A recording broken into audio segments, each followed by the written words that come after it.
মৃত্যু একটি শব্দ যা শুনলেই মানুষের বুক কেঁপে ওঠে।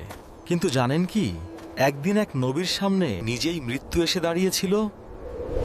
আর সেই নবী ছিলেন মুসা আলাইহিসসালাম।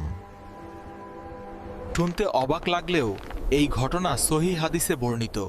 কিন্তু কেন এমন হয়েছিল, চলুন শুরু থেকে বুঝে নেই। এই গল্প কেবল ইতিহাস নয়, এটি আমাদের জন্য শিক্ষা। মনোযোগ দিয়ে শেষ পর্যন্ত দেখুন। মুসা ছিলেন সংগ্রামের প্রতীক। জন্মের পরই তার জীবন ছিল হুমকির মুখে।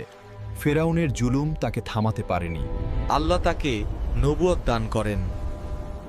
তিনি তুর পাহাড়ে আল্লাহর সাথে কথা বলেন, বনি ইসরায়েলকে দাসত্ব থেকে মুক্ত করেন।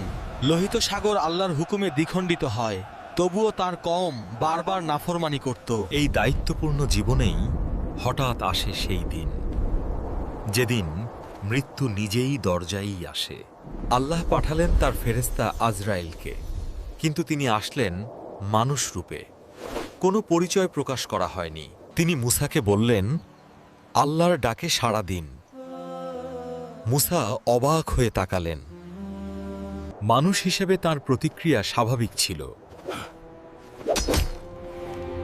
তিনি আত্মরক্ষা করলেন। এক মুহূর্তে ঘটে যায় সেই ঘটনা। মুসা থাপ্পড় মারলেন। আজরাইলের চোখ আঘাতপ্রাপ্ত হয়। সবই আল্লাহর ইচ্ছায়। এটি কোনো অসম্মান ছিল না, এটি ছিল অজান্তে আত্মরক্ষা। আজরাইল সঙ্গে সঙ্গে ফিরে যান। তিনি আল্লাহর দরবারে হাজির হন। হে আমার রব, তিনি মরতে চান না। আল্লাহ আজরাইলের চোখ ঠিক করে দেন এবং আবার পাঠান। এবার আসে এক বিশেষ প্রস্তাব।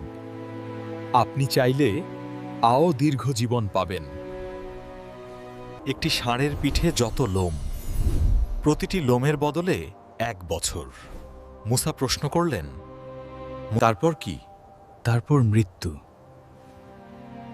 এই উত্তরেই সব পরিষ্কার হয়ে যায়।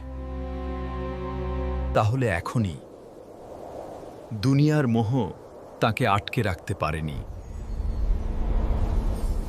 তিনি প্রস্তুত ছিলেন, শুধু একটি অনুরোধ, পবিত্র ভূমির কাছে দাফন।